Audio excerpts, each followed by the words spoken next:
I'm 81 years old. A few weeks ago, I was out in the driveway helping my neighbor, Tom, clean out his garage after a minor fender bender left him with a stiff shoulder and an inability to lift heavy boxes. We were taking a break, drinking ice water in the shade of the open garage door, when he pulled a little white plastic bottle out of his shirt pocket, shook out a tiny pill, and swallowed it dry. I asked him if his shoulder was bothering him that much already. He laughed, shook his head, and said it was just his daily baby aspirin. He told me he had been taking one every single morning since the day he turned 60, just like his father did, and just like the television commercials used to tell us to do to keep the engine running smoothly. I didn't say anything to him right then, but watching him swallow that pill without a second thought gave me a very specific, uneasy feeling in the pit of my stomach. For an entire generation of us, that tiny little pill was treated like a daily vitamin. We were led to believe it was a harmless, incredibly cheap insurance policy against the terrifying prospect of growing older and having our hearts fail us. It was as common as having a cup of black coffee or reading the morning paper. I used to do the exact same thing. Back when Margaret was still alive, we had a very predictable morning routine in our kitchen. Coffee, toast, and a baby aspirin right after breakfast. I spent the majority of my working life in community health education back in Ohio. I remember distinctly standing in church basements and community center halls in the late 1990s, handing out glossy, well-printed pamphlets that actively encouraged folks to talk to their doctors about starting a daily aspirin regimen. The logic we were taught to explain seemed so perfectly simple, so structurally sound to a man who understood how things were built. We thought of our blood vessels like the copper plumbing in a house. As we age, that plumbing inevitably gets a little sticky, a little narrow from decades of use. Aspirin was supposed to act like a gentle chemical solvent running through the pipes, keeping the blood thin and slippery so it could easily pass through any narrowing corridors without forming a dangerous clot. It made complete sense to us. We thought we were doing the responsible thing. We thought we were outsmarting time. But medicine is not a religion. It is an evolving understanding of the human machine, and it changes when the evidence changes. I learned this the hard way several years ago during a routine annual physical. I sat on the examination table and handed my doctor my handwritten list of medications and daily supplements. It is a habit I have kept since my late 60s, just to keep things organized and transparent. He looked down the list, pulled a red pen from his pocket, and drew a single thick line right through the word aspirin.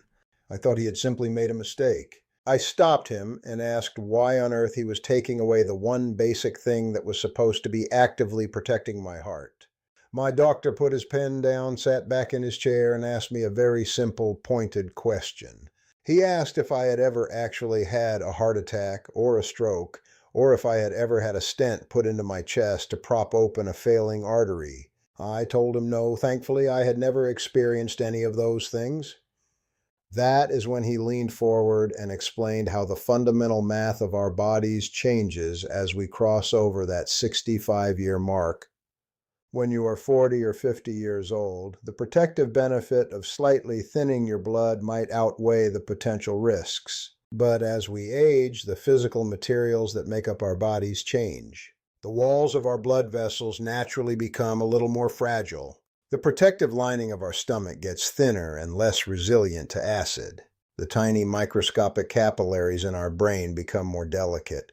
My son Daniel is a physical therapist up in Denver. We were talking on the phone a few weeks after that doctor's appointment, and he explained the situation to me using a mechanic's perspective, which is always the easiest way for my brain to process information.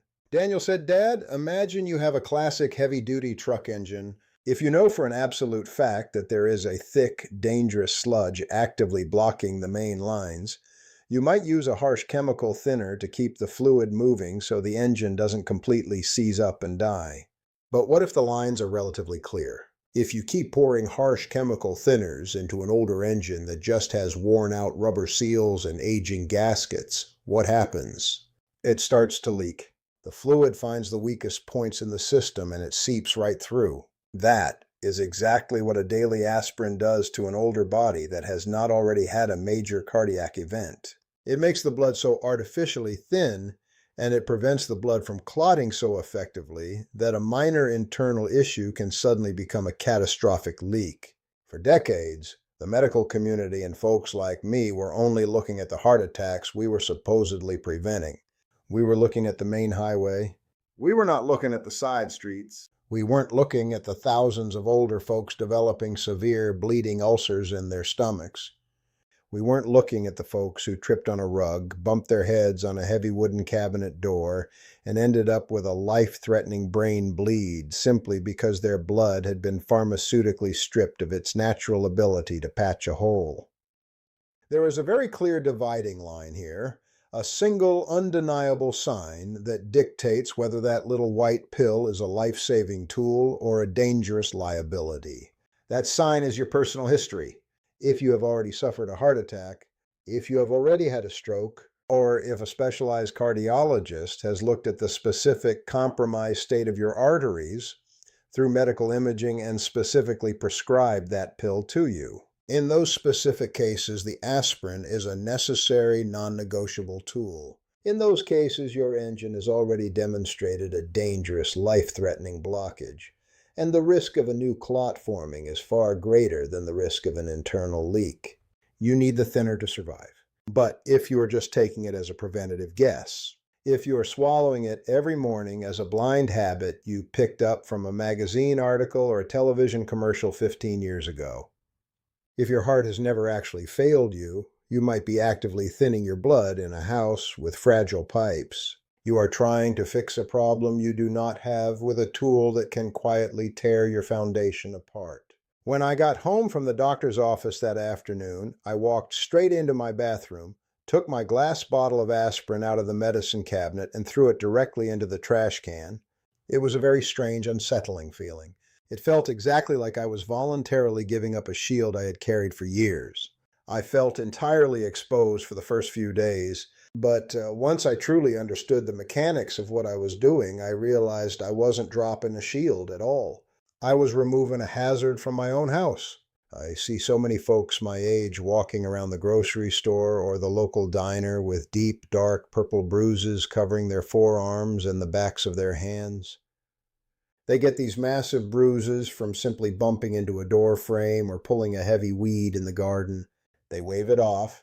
They think it is just a normal, unavoidable part of having older, thinner skin. But very often it is a glaring physical sign that their blood is artificially unable to do its most basic job.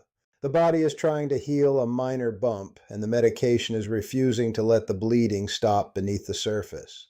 We grew up in a culture that firmly believes there is a convenient pill for every conceivable problem. We were taught that more prevention always comes in the shape of a tablet you can buy for $3 at the corner pharmacy. But as we navigate these later years, the most powerful and protective thing we can possibly do is stop and question our old comfortable habits. The physical machinery of an 80-year-old body requires a fundamentally different kind of maintenance than a 50-year-old body.